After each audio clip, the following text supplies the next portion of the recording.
myself and Roland set up here Surgical about 3 years ago. We actually incorporated it 3 years ago, but this is an idea which has been growing really for many years. The problem was that we're surgeons and we were training as surgeons, and people were expecting us to spend time outside of the operating theatre learning, but there was no way to do that. There weren't the tools or the resources. So we set out to try and make simulation for surgeons, and not just make the simulation, but make it easy and accessible. And that's really what EA Surgical does. It makes accessible, affordable simulation.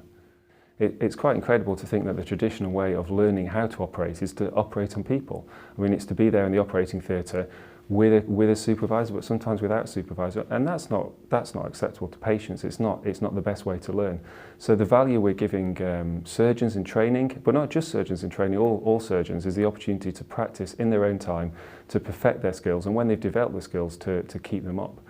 And what's really clever about the software we use is that you can monitor that progress, and you can assess your performance against other people, and you can see yourself improve. And the people who are training you, they can see you improve.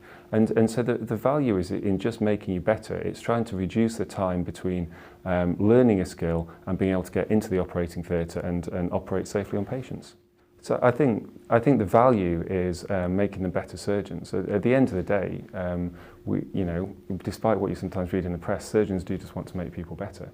And as a trainee surgeon, the sooner that you can get into the situation where you can operate, and you enjoy operating, you want to operate better, you want to see your patients getting better. And so there's a real value to allow people to do that as quickly as possible. People do want to spend their time practicing, they do want to get better. And that's why people buy our products, because they're willing to exchange their money for the opportunity to improve.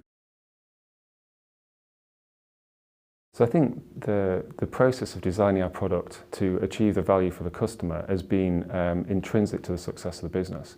We didn't want to design a product that was expensive and really was only, you imagine tens of thousands of pounds, a hospital will buy one and no one gets to use it. We wanted to make something that people could use, because the value that we knew that our customers would want would be to be able to take the simulator home, to practice and to practice and practice and practice.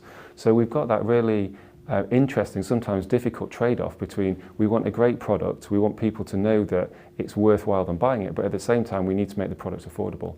And I think the way we trade those things off is we're really focused on what it is that makes you a good surgeon. The expensive computer graphics, the high-end polished appearance isn't always the most important thing. It's about rehearsing key tasks. It's making sure that the software works. It does exactly what you want it to do. And it's about working with people that understand that vision. We've worked with lots of startups, we've worked with manufacturers and distributors who understand that we want to get a good product at an affordable price out to as many people as possible. And I think that's all intrinsic to the creating that value for the customer. Customer feedback has been absolutely at the heart of how we've developed our product. I think we took a decision early on that we weren't going to spend large amounts of money on sort of blunderbuss marketing or lots and lots of undirected customer research. We wanted to use the product and get use that sale to get the feedback from the customer. So from the beginning, when we were selling small numbers of simulators, we would contact the customers. We would ask them what they think, and actually those first customers were often our friends. They were our colleagues. We were saying, look, this is what it costs us to produce it. You can have it for that, but you need to tell us what it's like. And we've continued to do that. As the software is developed, we send out the beta version of the software. People tell us what they like and what they don't like, and we change it. And I think that's important. We're not trying to make a product that sort of has a defined shelf life. We want to make something that continues to evolve so that people will continue to engage with our products.